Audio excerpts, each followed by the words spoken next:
हमें इतने की लालसा नहीं, कृपया आधा वापस लें।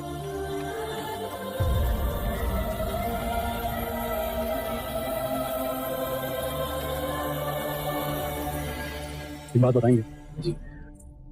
मैंने महाराज देखे, परम ज्ञानी पंडित देखे, किंतु सदैव उनके मुख पर तनाव और चिंता का भाव देखा। किंतु आप भिक्षुगण सदैव इतने प्रसन्न और शांत कैसे रहते हैं? जिसने अपने आने वाले कल की चिंता छोड़ दी, उसने अपने बीते हुए कल का भार भी खो दिया।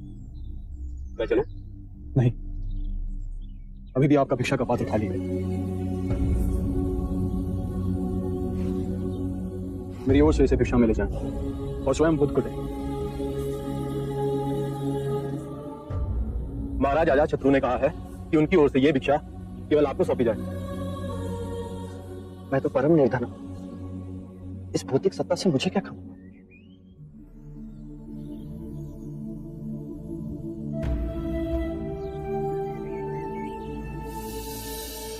चलो आनंद, शुद्ध है अजातशत्रु। तो फिर आपके चरणों में आया क्यों नहीं? उसका अहंकार उसे यहाँ नहीं आने देगा। और आपकी करुणा आपको उस पापी के पास स्वयं लेके जाएगी। क्या ऐसा व्यक्ति आनंद के मार्ग पे चल सकता है? अवश्य चल सकता है। आनंद का कोई मार्ग नहीं होता, आनंद स्वयं एक मार्ग है।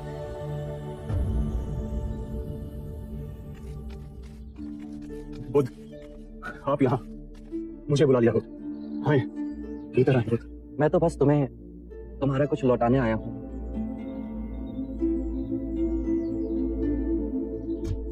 नहीं बुद्ध, मुझे ये नहीं चाहिए।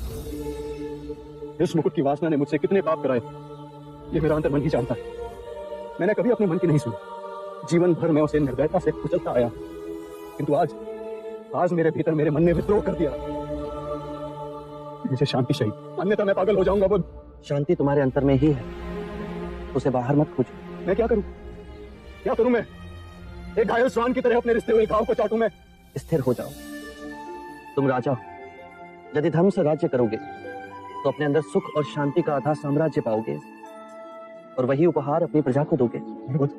मैं भीतर से खंडित हो रहा हूं, मेरे तार तार छिन-भिन्न हो रहे हैं। तुम्हें संगीत में रुचि है? हाँ, हाँ बुद्ध, मैं वीणा बजाना जानता। तो एक बात समझाओ, यदि वीणा के तार ढीले हों तो क्या तुम उसे बजा सकोगे? नहीं बुद्ध, वो बेसुर ही बजे। सत्य कहा। और यदि उसके तार अत्यधिक कसे हुए हों तो? वीणा बजाने पर तार टूट जाएंगे। अर्थात तार वैसे कसे हों, ना तो वो अत्यधिक ढीले हों, ना अत्यधिक कसे हुए। यदि तारों के बीच सामंजस्य हो तो ही संगीत उभरेगा, है ना? सत्य कहा आपने। अभी तुम्हारे तार कसे हुए हैं अजातशत्रु, चेष्टा करोगे तो वो टूट जाएंगे। स्थिर हो जाओ, शांत हो जाओ, और वीणा की तारों की तरह ही अपने अंतर के तार को पहचानने से संगीत उभरेगा, अवश्य उभरेगा।